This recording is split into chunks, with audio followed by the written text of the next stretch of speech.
Ministerios Internacionales Roca Eterna, desde la ciudad de Austin, Texas, presenta Perfeccionados por la Doctrina, con el propósito de cumplir con el llamado de capacitar al cuerpo de Cristo a través de la enseñanza de la Palabra de Dios, por medio del apóstol Marco Tulio Noriega. Bueno, vamos a seguir estudiando la palabra, y es una pregunta que ya tenemos varias semanas de estarla respondiendo, porque es una pregunta muy interesante que realmente nos abre un panorama para lo que estamos viviendo y lo que nos espera, ¿verdad? Y el entender contra quién estamos peleando. La Biblia dice que nuestra lucha no es solo contra carne ni sangre, sino es contra principados, potestades, poderes de este siglo, huestes espirituales.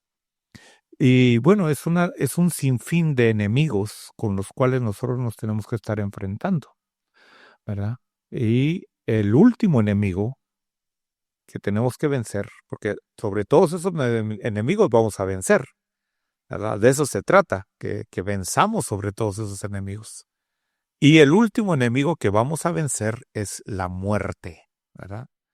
Así que todos esos enemigos los vamos a vencer porque ya nuestro Señor los venció, ¿verdad?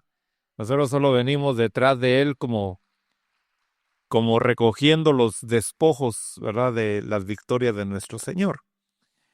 Y la pregunta dice en Esther 1:16, vamos a leer Esther 1:16, y dice, y en presencia del rey y de los príncipes, Memucán dijo, la reina Vasti no solo ha ofendido al rey, sino también a todos los príncipes y a todos los pueblos que están en todas las provincias del rey Asuero.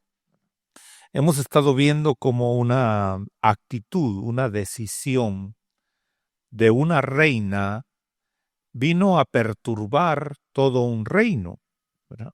El reino medo-persa que gobernaba el rey Asuero.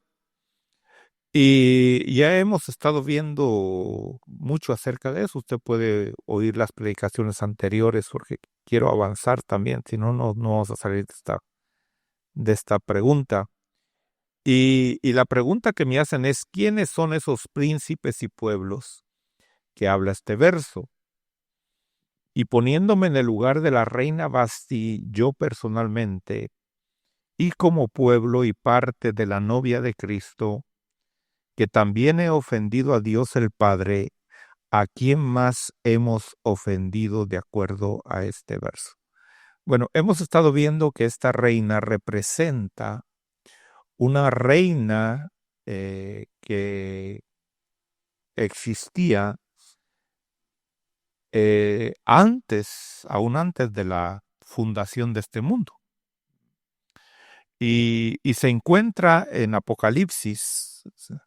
Es importante que usted vaya a la Biblia, porque la Biblia tiene la respuesta para todo esto. En Apocalipsis capítulo 17 nos habla acerca de esta reina. En el verso 4 dice que la mujer estaba vestida de púrpura y escarlata y adornada con oro, piedras preciosas y perlas. Y tenía en la mano una copa de oro llena de abominaciones y de las inmundicias de su inmoralidad.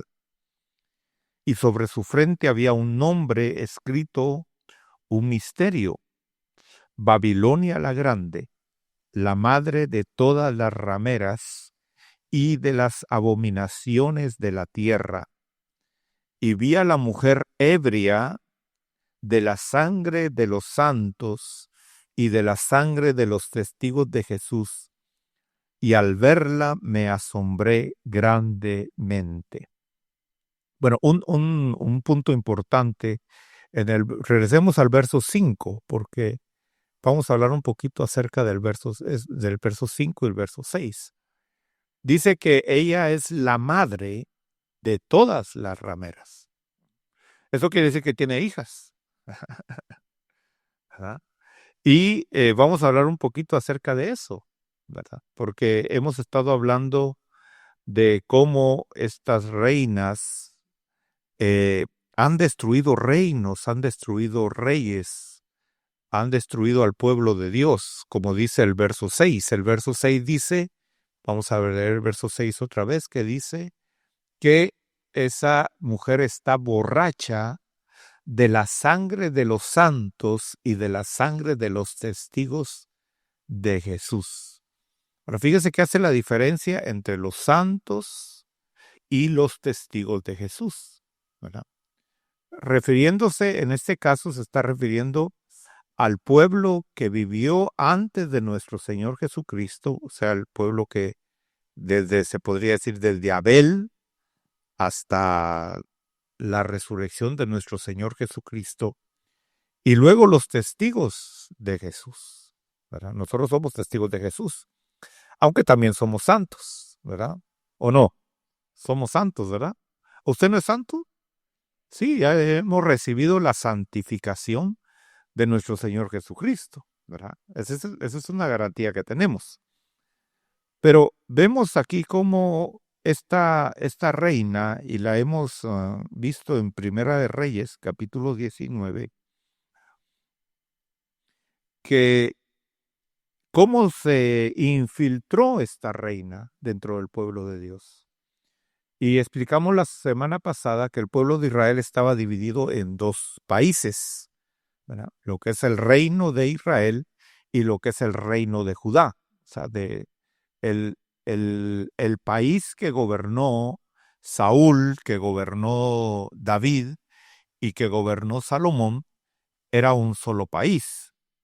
Pero cuando muere Salomón, se levanta una división, ¿verdad?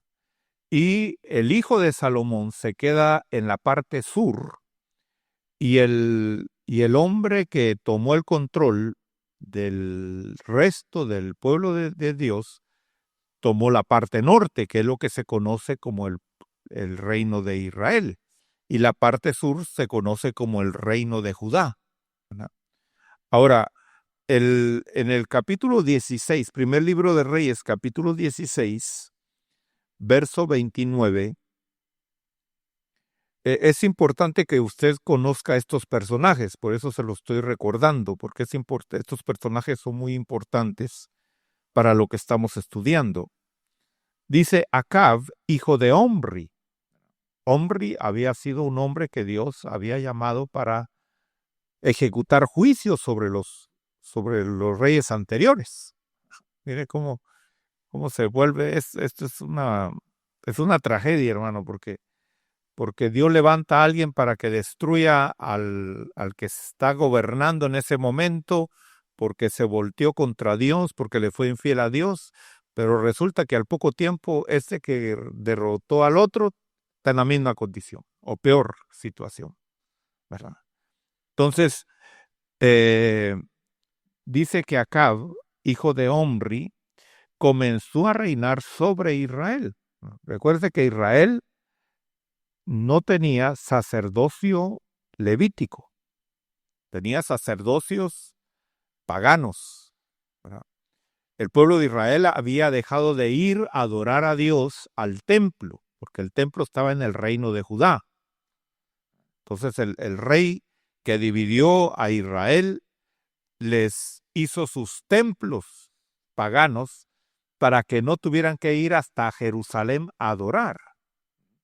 Entonces desde ahí se rompieron los vínculos espirituales de la nación de Israel con Dios. Y ahora este rey Acab, que gobernaba sobre el reino de Israel, donde no había sacerdocio establecido por Dios. Habían sacerdotes, pero sacerdotes paganos. Paganos significa que no son el Dios del Dios verdadero, ¿verdad? Son dioses que el hombre se ha inventado, ¿verdad? Bueno, no tanto que se ha inventado, sino son dioses que se levantan porque son seres espirituales. Estos dioses son seres espirituales que les hacen su imagen y los adoran a esa imagen, pero detrás de esa imagen están esos dioses espirituales, ¿verdad? La Biblia nos habla de que hay dioses diabólicos, ¿verdad? Dioses no divinos, ¿verdad? No confundamos divinidad con Dios, ¿verdad? Divino solo es uno, ¿verdad? El eterno, ¿verdad? Pero se les da esa categoría porque la Biblia lo dice, ¿verdad? No vamos a ir en contra de la Biblia. La Biblia dice que hay dioses, ¿verdad? Que son falsos, que son diabólicos, que son de las tinieblas, ¿verdad? Y ellos se manifiestan a sus seguidores en revelación, en manifestaciones sobrenaturales, y ellos les hacen sus imágenes, ¿verdad? Para poderlos ver físicamente y poderlos palpar, porque así es el ser humano, quiere ver, quiere palpar, ¿verdad? Y se hacen sus dioses. Entonces, dice que aquí en el verso 29, que Acab, hijo de Omri, comenzó a reinar sobre Israel en el año 38 de Asa. Asa era el rey de Judá. En Judá sí había sacerdocio levítico, porque ahí estaba el templo que Salomón había edificado. Ahí sí se sacrificaban ofrendas al Dios verdadero, ¿verdad? En Judá. Dice, y reinó Acab, hijo de Omri, sobre Israel en Samaria 22 años. Entonces se hace rey Acab y establece, bueno, ya se había establecido ahí en Samaria la capital de este reino. Dice, y Acab, hijo de Omri, hizo lo malo a los ojos del Señor, más que todos los que fueron antes que él. Ahora, ya vimos ahí que hay causas, hay una razón. Y dice, y como si fuera poco, el andar en los pecados de Jeroboam. Jeroboam fue el hombre, el rey que dividió a la nación de Israel, ¿verdad? Y fue el que le prohibió al pueblo de Israel a que fuera a adorar al templo que estaba en Jerusalén. Y él se inventó un nuevo sacerdocio, él se inventó nuevos templos para que la gente no se volviera a adorar al Dios verdadero, ¿verdad? Y dice que como si fuera poco andar en los pecados de Jeroboam, hijo de Nabat, tomó por mujer a Jezabel, hija de Etbaal, rey de los Sidonios, y fue a servir a Baal y lo adoró y edificó un altar a Baal en la casa de Baal que edificó en Samaria. Acab hizo también una acera. Estas son palabras importantes. ¿Por qué? Porque Baal era un dios masculino y Acera era una diosa.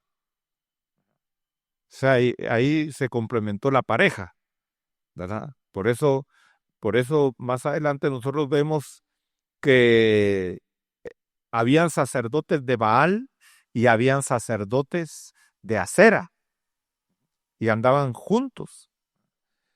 La Acera era normalmente era una diosa de madera o era un árbol que adornaban y hacían ahí una figura femenina de una diosa y a eso adoraban, ¿verdad? Y luego dice que así Acab hizo más para provocar al Señor, Dios de Israel, que todos los reyes de Israel que fueron antes que él, ¿verdad? Ahora, vemos que entonces se levanta el profeta Elías. En el capítulo 17 se levanta el profeta Elías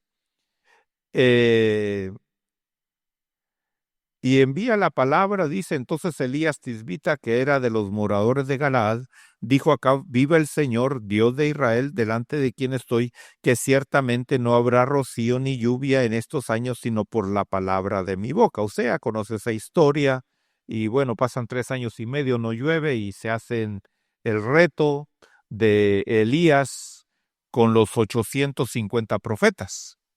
450 profetas eran de Baal, y 400 profetas eran de Acera, ¿verdad?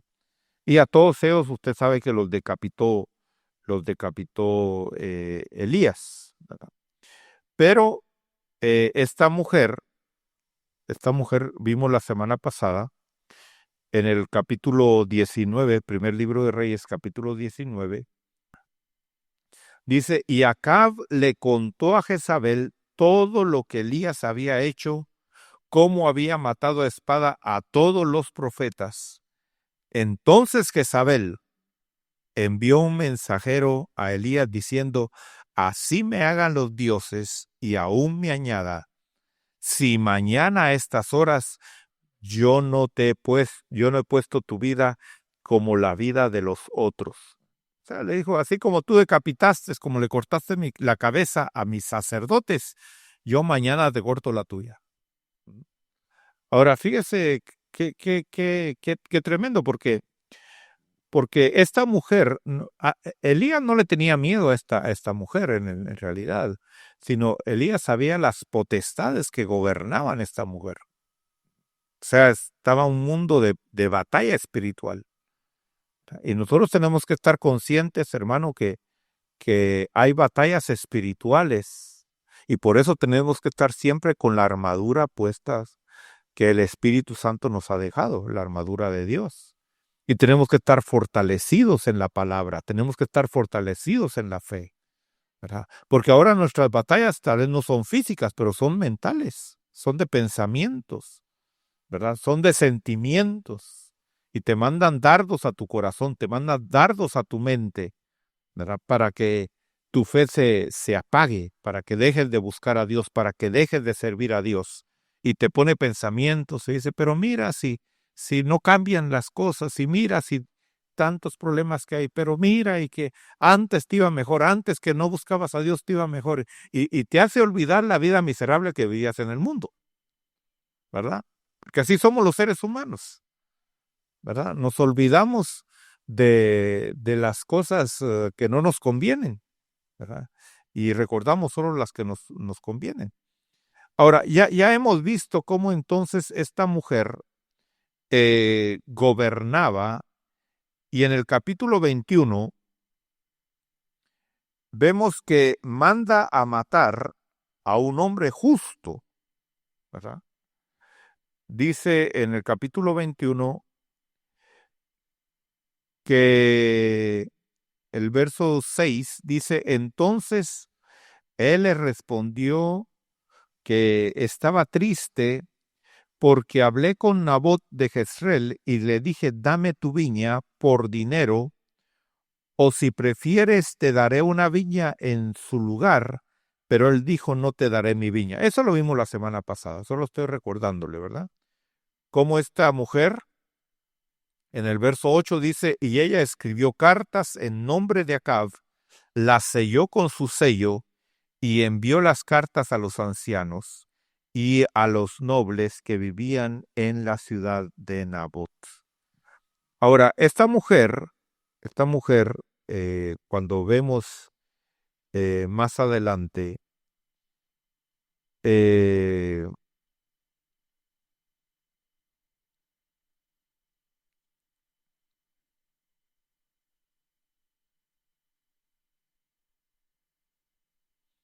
vamos en el segundo libro de Reyes,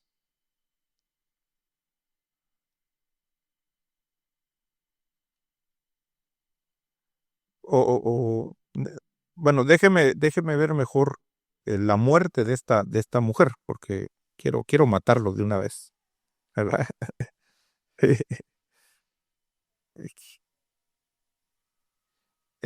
¿Cómo murió el rey Acab? ¿Verdad? Y entonces el rey Acab dice en el capítulo 22 de Primera de Reyes que fue a la guerra inducido por espíritus de mentira, ¿verdad? En el capítulo 22 de Primera de Reyes dice que en el verso 20 dice que Dios pregunta y dice, y el Señor dijo, ¿quién inducirá a Acab para que suba y caiga en Ramot de Galaad? Y uno decía de una manera y otro decía de otra. Entonces un espíritu se adelantó y se puso delante del Señor y dijo, yo le induciré. Se da cuenta cómo nosotros somos manejados por el mundo celestial, por el mundo espiritual, ¿verdad? Tenemos que estar conscientes de eso, hermano. No es el ser humano el que gobierna. Son las potestades espirituales las que gobiernan sobre el ser humano, ¿verdad? Y nosotros también estamos siendo gobernados por el mundo espiritual, ya sea de parte de Dios, o si no te dejas gobernar por las manifestaciones de Dios, pues vas a ser manejado por los espíritus de las tinieblas. Y entonces dice el verso 21, que un espíritu se adelantó y se puso delante del Señor y dijo, yo le induciré. Fíjese que este pasaje que está hablando aquí se está dando en el cielo, delante del trono de Dios. Mire cómo se está organizando todo. Dios había decretado, dijo, voy a matar a Cabo, pero ¿cómo voy a inducirlo para que vaya a la guerra y lo maten ahí? Entonces dice que un espíritu se levantó y dijo, yo lo voy a inducir. Déjamelo a mí. Y el Señor le dijo, ¿cómo lo vas a hacer? Y él respondió, saldré y seré espíritu de mentira en boca de todos sus profetas. Por eso es que nosotros no debemos de aceptar todas las profecías, hermano. Sí. Hay mucha gente, hermano, que lo que está haciendo es solamente ser usada por un espíritu de mentira. Y usan el nombre de Dios. El Señor dice. ¿Será que Dios dice? A mí muchas personas se me han acercado, a veces temblorosas, se me dicen, hermano, ¿qué hago? Porque me acaban de profetizar y yo no quiero eso. ¿Qué te ha dicho el Espíritu? Porque el Espíritu primero te va a hablar a ti, después va a enviar la profecía, ¿verdad? La voz que no te va a equivocar es la voz del Espíritu Santo que está dentro de ti. Ahora la voz de la profecía va a venir a confirmar lo que ya Dios te dijo, ¿verdad? Ahora fíjese cómo Dios le dice a este espíritu, le dice, porque el espíritu le dice, saldré y seré espíritu de mentira en boca de todos sus profetas. Entonces el Señor le dijo, le inducirás y también prevalecerás, ve y hazlo así. Por eso tenga cuidado, jovencito, jovencita, cuando vienen a proponerle matrimonio, cuando vienen a proponerle algo, es que van a haber personas que se van a acercar contigo y te van a decir, Dios me habló que tú eres la persona con la que yo me debo de casar.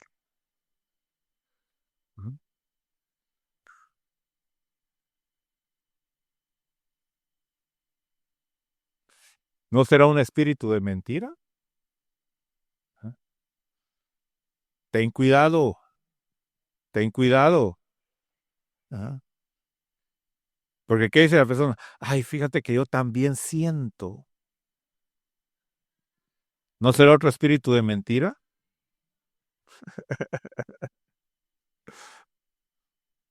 Examínate. Yo solamente te estoy advirtiendo lo que dice la palabra de Dios. ¿Por qué? Porque ya Dios había determinado destruir a este rey. Entonces dijo, pues ve y métete en los profetas y que los profeticen mentira. Y entonces, ¿qué le decían? Dice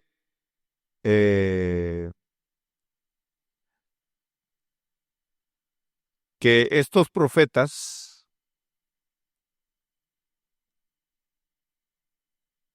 en el verso 15 dice, y cuando llegó el rey dijo, Micaías, ¿iremos a Ramot de Galaad a pelear o debemos desistir? Y él le respondió, sube y tendrás éxito, y el Señor lo entregará en tus manos del rey. ¿Quién está hablando ahí? El espíritu de mentira.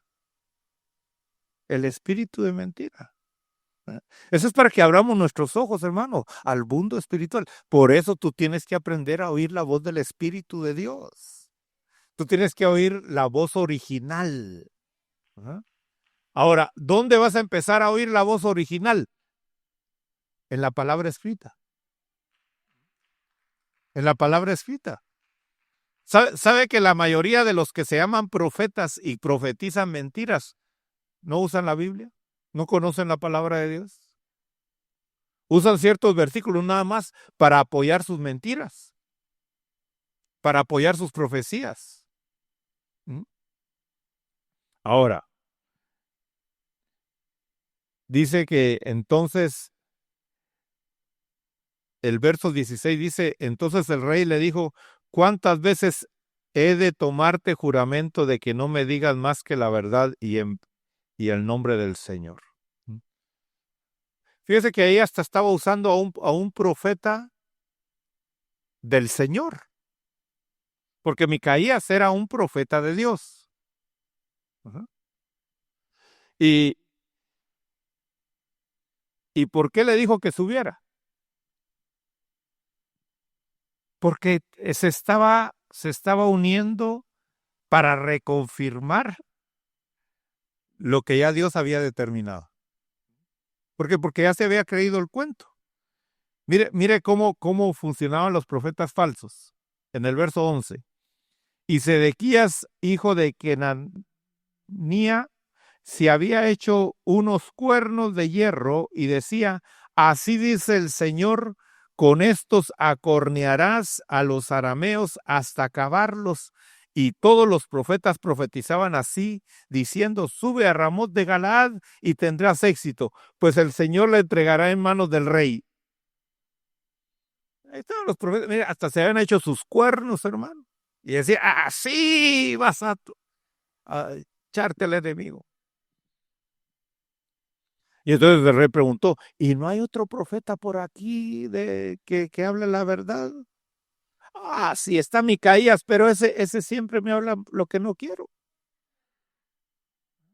Pues mándalo a traer, le dijo el otro rey, porque eran dos reyes. Y entonces mandaron a traerlo, pero amenazado.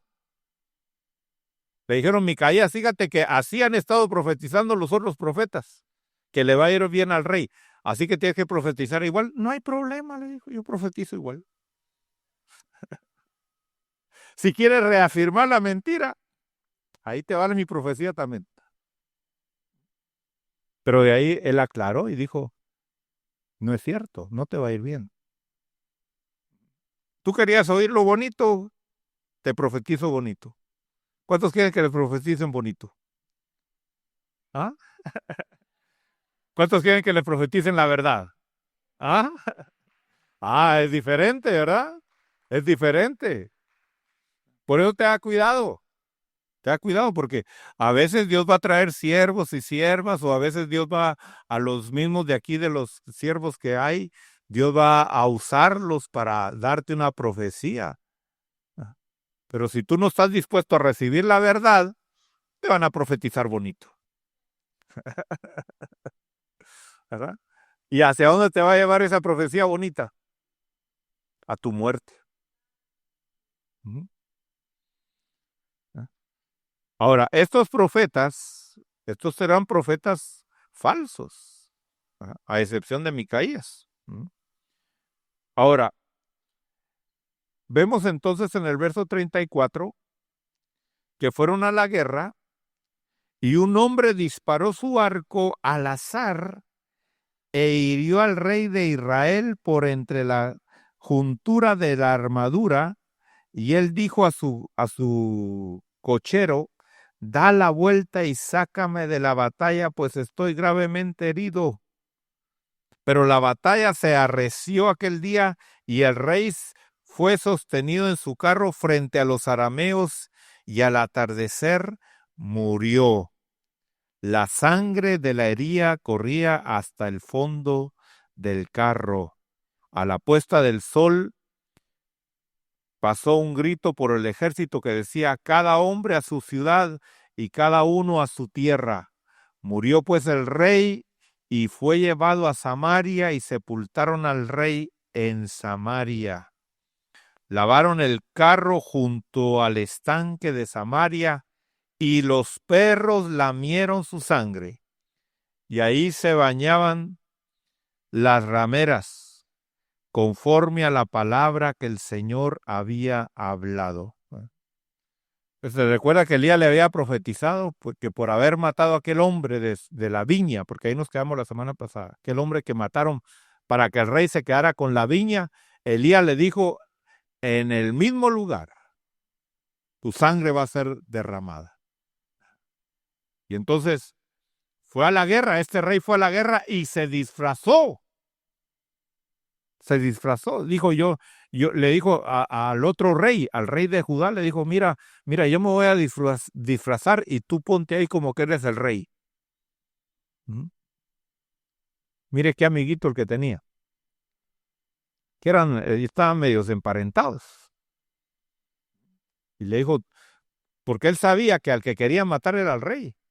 Y los enemigos habían dicho: maten al rey solamente. Bueno, usted lea todo el capítulo en su casa, solo le estoy diciendo eso para que usted conozca un poquito más. Ahora, dice aquí, sigamos leyendo.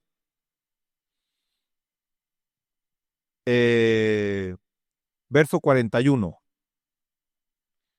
Dice: y Josafat, hijo de Asa, comenzó a reinar sobre Judá en el 4º año de Acab, rey de Israel.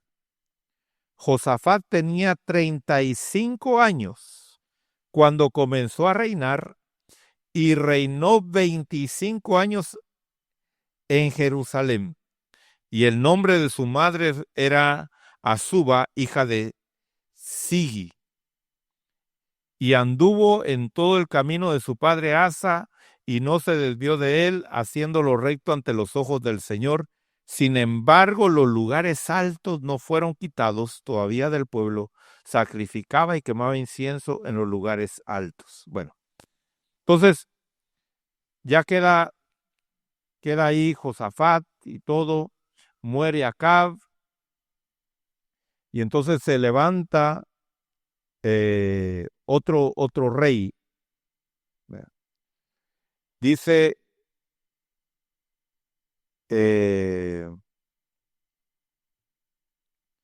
poquito más adelante vamos a buscar, porque esto me interesa, cómo en el Segunda de Reyes, capítulo 8, en el verso 16, tal vez para usted va a ser un poquito confuso porque hay muchos nombres de reyes ahí, pero eso es lo que quiero, que estudie la Biblia, ¿verdad? A eso venimos, a estudiar la Biblia, si no, no va a entender esto. Dice: en el año 5 de Joram, hijo de Acab, rey de Israel, siendo Josafat rey de Judá, comenzó a reinar Joram, hijo de Josafat, rey de Judá. Ahí es donde entra la confusión, porque a veces los mismos nombres eran iguales, los que gobernaban en Judá y los que gobernaban en Israel. Entonces hay que hacer diferencia, ¿verdad? Hay que hacer diferencias. Ahora, este hombre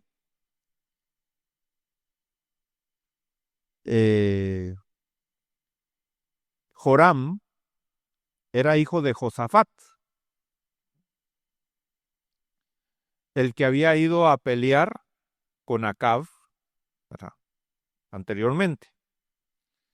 Ahora dice, en el verso 17 dice, tenía 32 años cuando comenzó a reinar y reinó 8 años en Jerusalén. Y anduvo en el camino de los reyes de Israel, tal como había hecho la casa de Acab. O sea, este rey, el rey de Judá, el hijo de Josafat, ahora también se había vuelto a adorador de Baal. Ahora, ¿por qué? Aquí lo dice, en el verso 18. Porque estamos hablando de las reinas, lo estoy llevando a esto. ¿Verdad? Y hablamos de una reina que gobernó Israel, ¿verdad? Pero no vimos cómo se murió esa mujer, esa reina, ahora. Es que todavía no hemos llegado ahí, pero vamos a llegar ahí. Pero, dice el verso 18, dice, y anduvo en el camino de los reyes de Israel, tal como había hecho la casa de Acab, porque la hija de Acab era su mujer. E hizo lo malo ante los ojos del Señor. Entonces, fíjese cómo se infiltró. Porque es que es tremendo cómo el enemigo, hermano, toma una área y si no se erradica, abarca otra área de tu vida.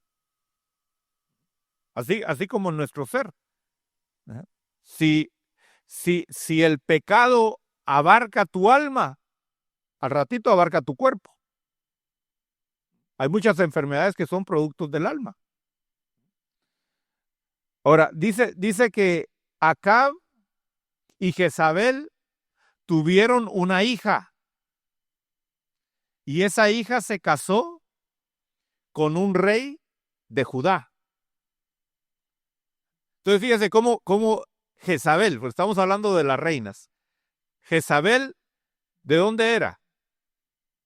De Sidón, era pagana. No era de Israel. Adoraba a Baal. Y se metió en el pueblo de Israel e hizo que todo el pueblo de Israel adorara a Baal. Pero no fue suficiente, sino que tuvo una hija.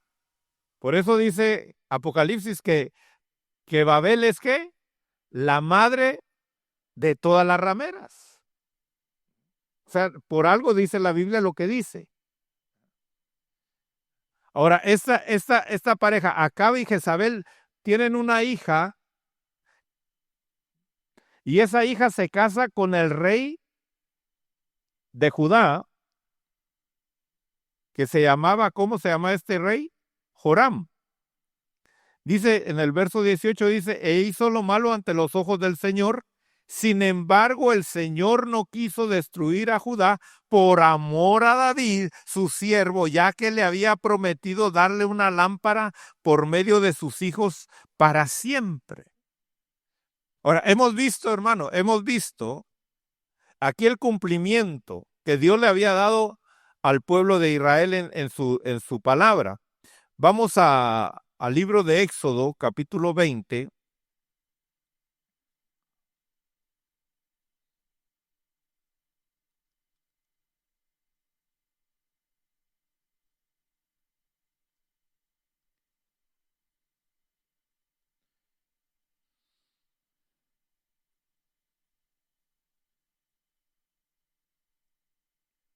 Vamos a leer desde el verso 1 para poder entender. Éxodo 21. Miren lo que dice ahí. Y habló Dios todas estas palabras diciendo, yo soy el Señor tu Dios que te saqué de la tierra de Egipto, de la casa de servidumbre. No tendrás otros dioses delante de mí. No te harás ídolo, ni semejanza alguna de lo que está arriba en el cielo, ni abajo en la tierra, ni en las aguas debajo de la tierra. Ni los adorarás, ni los servirás, porque yo, el Señor tu Dios, soy Dios celoso. Óigame bien, ahí viene lo que le quería decir. que castigo la iniquidad de los padres sobre los hijos hasta la tercera y cuarta generación. Entonces fíjese que los pecados de tus bisabuelos te pueden alcanzar a ti.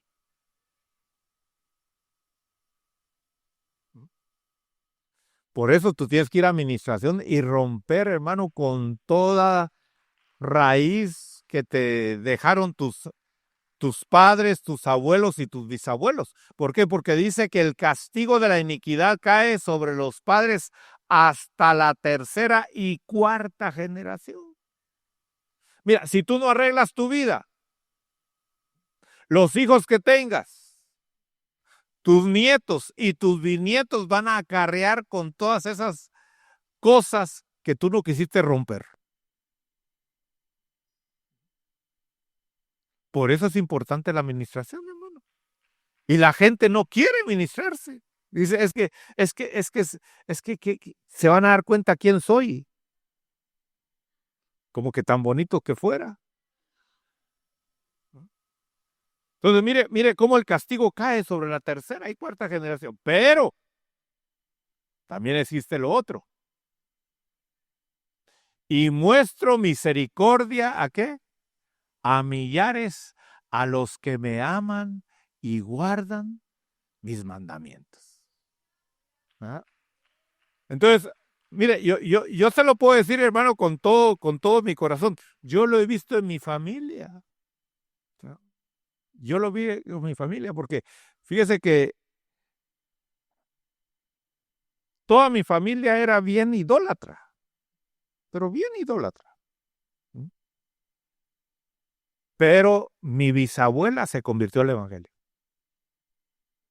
Ya estaba viejita ella, pero se convirtió al evangelio.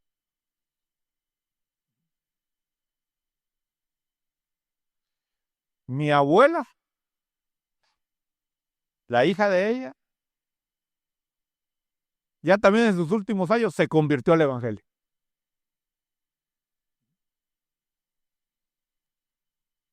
Y de ahí los hermanos, o sea, lo que fue mi papá y sus hermanos cristianos.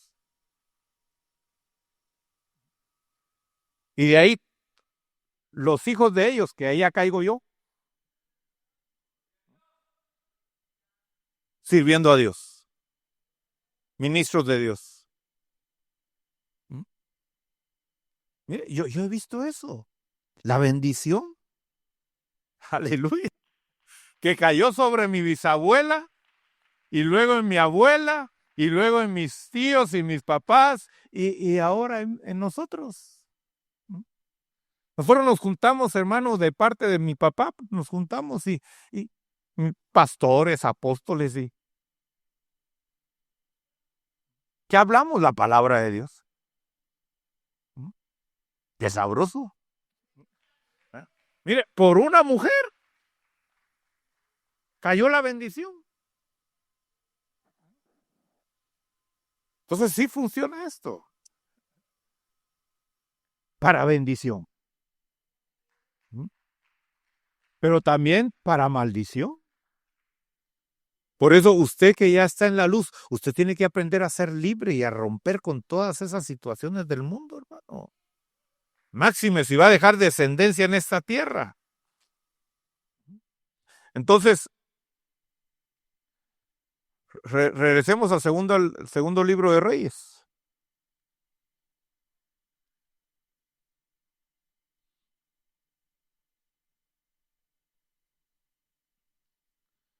Vemos que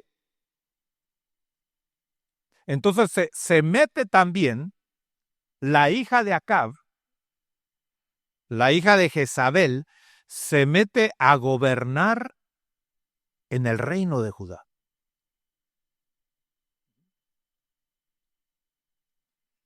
Ahora, ¿qué pasó? En el capítulo 9, capítulo 10, ahí nosotros vemos lo que le sucedió, hermano, a la familia de Acab.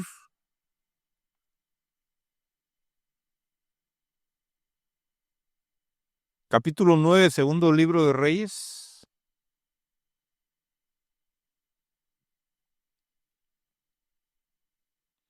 Verso 7.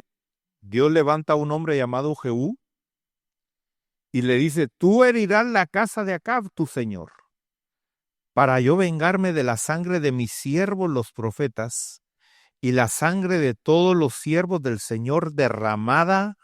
¿Por qué? ¿Por mano de quién? Jezabel. ¿Y a quién representa Jezabel? A Babilonia. Volvamos a leer este verso para que usted lo relacione otra vez, porque tal vez haya perdido el hilo. Segunda de Reyes 9:7 dice: tú herirás la casa de Acab, tu señor, para que yo vengue la sangre de mis siervos los profetas y la sangre de todos los siervos del Señor derramada por mano de Jezabel. Es que esto está tremendo. ¿Sabe por qué? Porque eso quiere decir que aunque sirvamos a Dios y honremos a Dios, estamos expuestos a que nos mate el enemigo. No hay garantía de que no nos va a matar físicamente.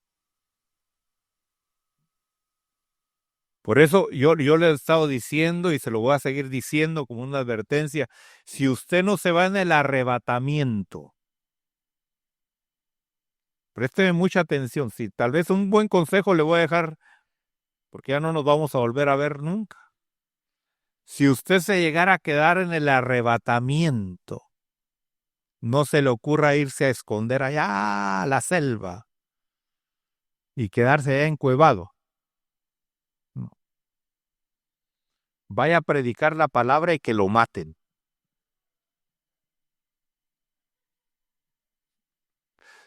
Mire qué consejo el que le estoy dando.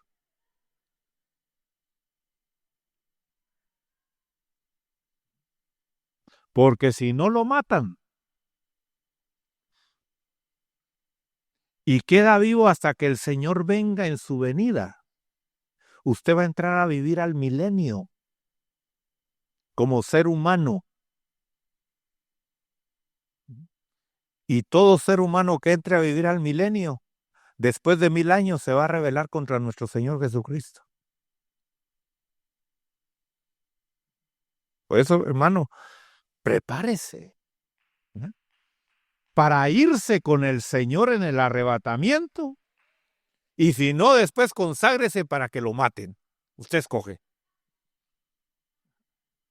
Como le dijeron a aquella mujer, vamos a buscar esta.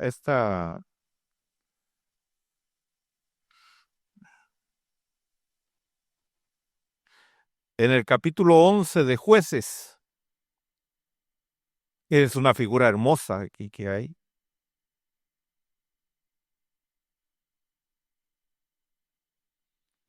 Verso 29. Por eso tenga cuidado, hermano, con abrir su boca. Tenga cuidado con abrir su boca, porque a veces, hermano, cantamos cantos que después decimos: ay, Señor, ¿para qué lo canté? Dice: y el Espíritu del Señor vino sobre Jefté y pasó por Galaad y Manasés, luego pasó por Mizpa de Galaad, y de Mizpa de Galaad fue a donde estaban los hijos de Amón. Y Jefté hizo un voto al Señor y dijo: si en verdad entregas en mis manos a los hijos de Amón, sucederá que cualquiera que salga de las puertas de mi casa a recibirme cuando yo vuelva en paz de los hijos de Amón, ¿será del Señor o lo ofreceré como holocausto? Mire lo que hace este hombre Jefté. Porque Dios lo llama para ser un general en su ejército, para ir a pelear contra los enemigos de Israel. Y este hombre le dice: Señor, si me vas a dar la victoria, yo hago un trato contigo. la primer persona que me salga a recibir cuando yo regrese a mi casa, esa persona, o se consagra toda su vida para ti, y si no se quiere consagrar, yo la ofrezco en holocausto. Es lo mismo que el Señor nos está diciendo hoy a nosotros. O te consagras y te vas en el arrebatamiento, o te mueres antes de que venga el arrebatamiento. Si no, te vas a tener que ir a ser sacrificado a la gran tribulación. ¿Qué prefieres? Ajá. Ahora, fíjese lo que pasó aquí. Jueces capítulo 11, es para que usted también lo lea en su casa.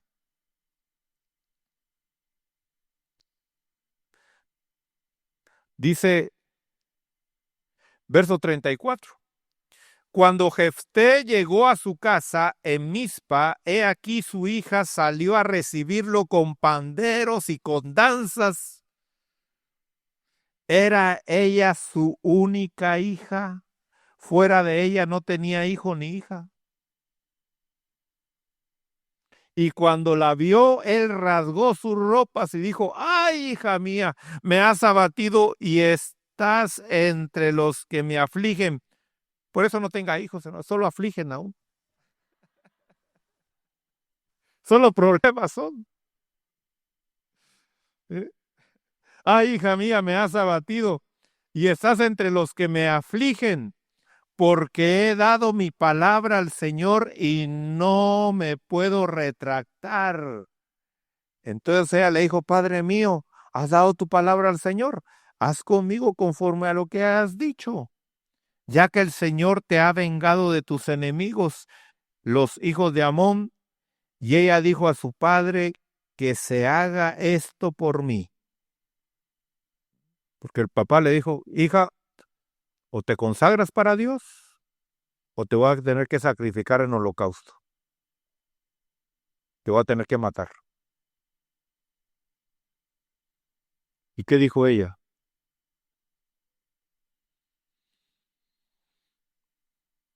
Solo déjame, dice el verso 37. Déjame solo por 2 meses, para que vaya yo por los montes y llore mi virginidad, yo y mis compañeras, porque no me voy a casar.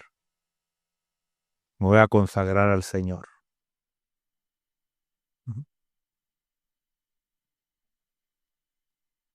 También hay mujeres que son bonitas, ¿verdad? Esas son ustedes, ¿verdad? Ustedes no son Jezabeles ni Atalías, ¿verdad? Bueno, si se llama así, perdón, pero regresemos rápidamente para ir avanzando un poquito.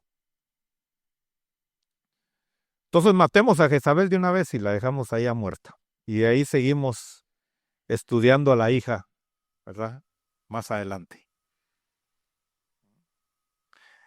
Dice que entonces, en Segunda de Reyes capítulo 9, como Dios le había dicho en el verso 7, tú herirás la casa de Acab, tu señor, para que yo vengue la muerte de tus siervos, los profetas, y la sangre de todos tus siervos del Señor, derramada por mano de Jezabel.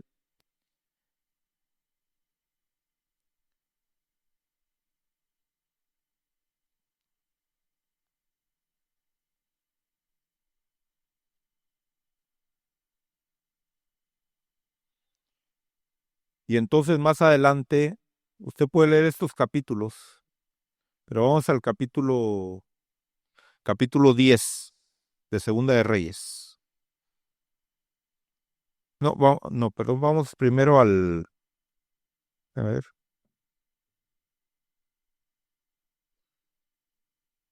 El capítulo 9 vamos primero.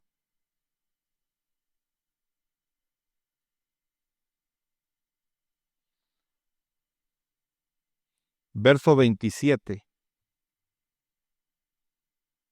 Dice, cuando Ocosías, rey de Judá, vio esto, huyó por el camino de la casa del huerto y Jehú lo persiguió y dijo, matadlo a él también en el carro, y lo hirieron en la subida de Gur. Mire, ¿por qué Jehú mató al rey de Judá? Porque andaba con el otro rey. Fíjese con quién se junta. Porque usted dirá, pero es que yo no hago nada, yo solo estoy ahí nada más acompañando. Yo no hago lo que ellos hacen. Así dijo este hombre. Yo solo estoy acompañando aquí a este.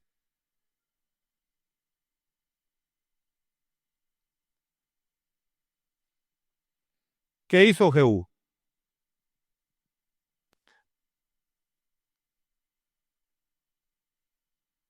Dice en el verso, después de que mató a los dos reyes, al de Judá y al de Israel,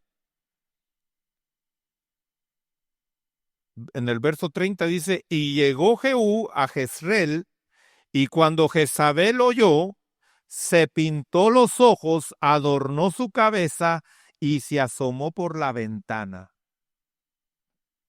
Mi hermano, acaban de matar a su marido, ya le estaba coqueteando al otro.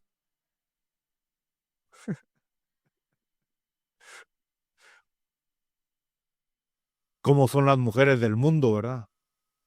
Gracias a Dios usted ya no es así. ¿Verdad? Usted es diferente. Aleluya. No oí ningún amén.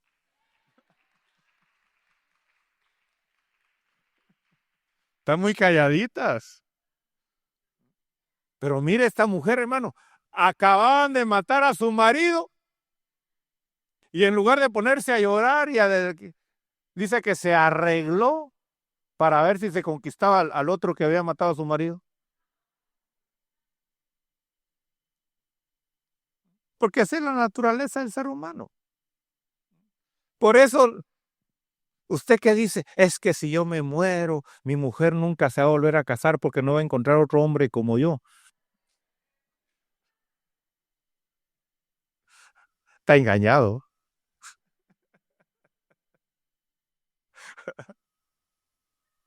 Es que nada es indispensable, hermano. ¿Ah? Y entonces dice, cuando entraba Jehú, estamos en el verso 31, cuando entraba Jehú por la puerta, ella dijo, ¿le va bien a Zimri, asesino de tu señor? Alzó él su rostro hacia la ventana y dijo, ¿quién está conmigo? ¿Quién? Y 2 o 3 oficiales se asomaron desde arriba. Mire, desde el balcón salió la reina a ver al que había matado a su marido, al que había matado al rey, a Jehú. A decirle, ¿te va bien? Y el hombre mira para arriba y dice, ¿quién está conmigo? Y dice que 2 o 3 levantaron ahí su mano, estamos contigo.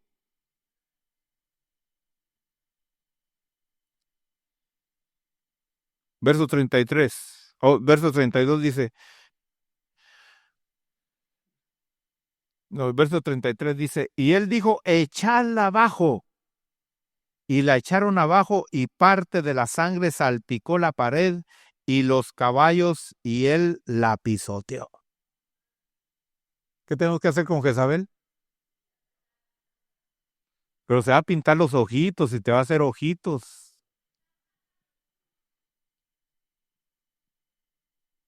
¿Mm? Mire, es que esta Jezabel era terrible, hermano. Y entonces, ¿qué hace? La empujan desde el balcón y él viene, hermano, y le pasa los caballos y el carro encima. Y le hace pedazos. La descuartizó. Porque había una promesa, hermano. Y entonces dice que Jehú,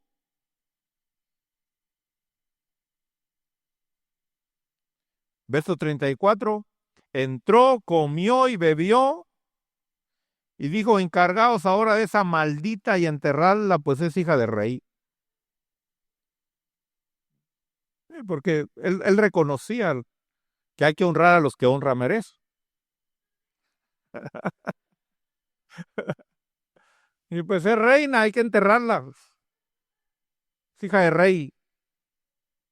Hay que enterrarla. Vayan a enterrar esa vieja. Le salió el mexicano.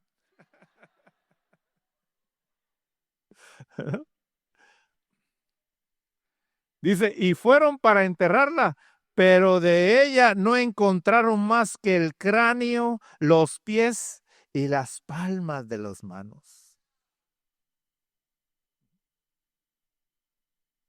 Entonces volvieron y se lo dijeron, hicieron saber a Jehú, y él dijo, esta es la palabra que el Señor había hablado por medio de su siervo Elías Tisbita, diciendo, en la parcela de Jezreel los perros comerán la carne de Jezabel, y el cadáver de Jezabel será como estiércol sobre la superficie del campo en la parcela de Jezreel, para que no puedan decir, esta es Jezabel.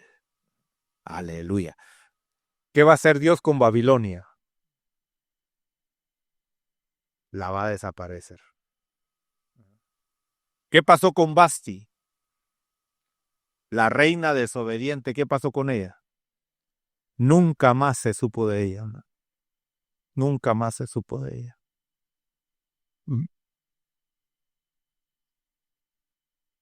Bien. Así que ya se ha escrito todo lo que va a pasar. ¿Por qué se preocupa de los demás? Preocúpese de usted. ¿Eh? ¿Por qué se preocupa del mundo? ¿Por qué se preocupa de Estados Unidos? ¿Por qué se preocupa? Preocúpese de usted. ¿Cómo va a salir de esta tierra? Porque ya todo está aquí escrito. ¿Cómo vamos a salir de esta tierra? Aleluya. ¿Eh? Y vamos a salir vencedores. Aleluya. Vamos a salir como señores. Vamos a salir como reyes. Porque vamos a recibir al Rey de Reyes y al Señor de Señores. Aleluya. ¿Eh? Vamos a seguir hablando de la descendencia de Jezabel, porque mire, se muere esta mujer, pero dejó sus, no sé cómo decirle, pero sí me entiende lo que quiero decir. Dejó ahí sus raíces, hermano, ya no solo en Israel, sino ahora en Judá, por medio de su hija. Y vamos a estar viendo acerca de la hija de Jezabel. Pongámonos de pie, hermano. Y démosle gracias al Señor, porque Él nos ha dado la victoria. Él nos lleva en su triunfo. Aleluya. Por Él somos más que vencedores. El Señor te ha llamado a ser vencedor. Aleluya.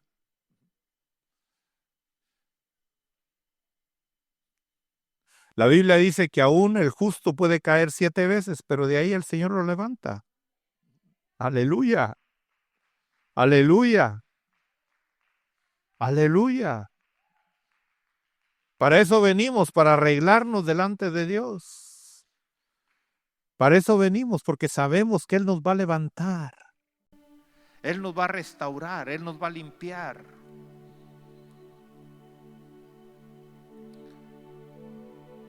Ella hizo su obra. Ella hizo su obra en nosotros.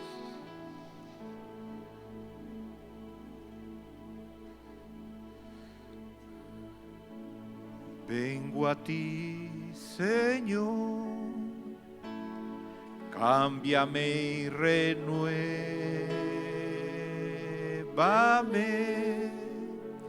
por la gracia que encontré en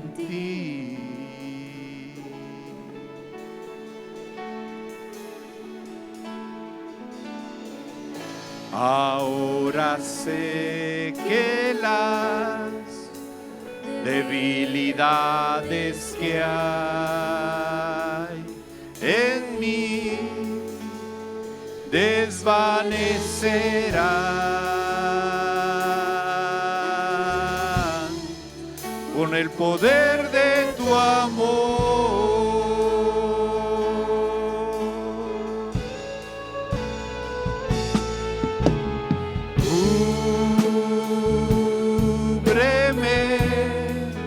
Con tu amor rodéame,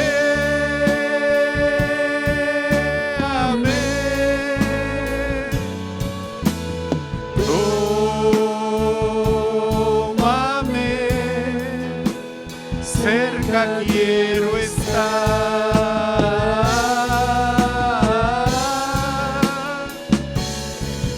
y al esperar nuevas fuerzas yo tendré y me levantaré como las águilas con el poder de tu amor.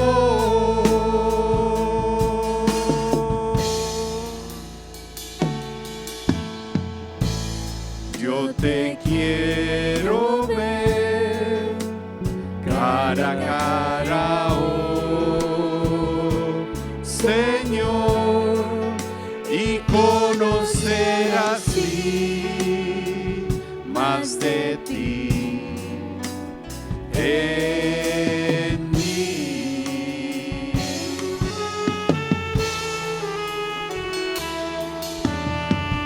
Prepárame, Señor, para hacer tu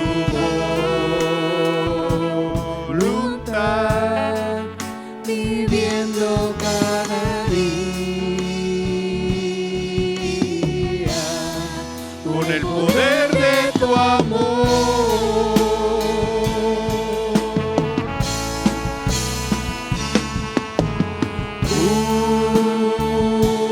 Cúbreme con tu amor, rodéame,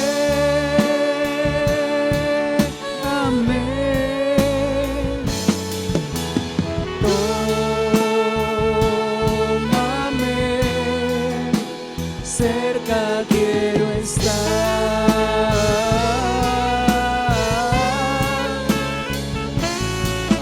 y al esperar nuevas fuerzas yo tendré y me levantaré como las águilas por el poder de tu amor.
Ministerios Internacionales Roca Eterna, desde la ciudad de Austin, Texas, presentó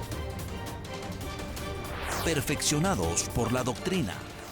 Para mayor información acerca de este ministerio, visítanos en internet www.mirrocaeterna.net.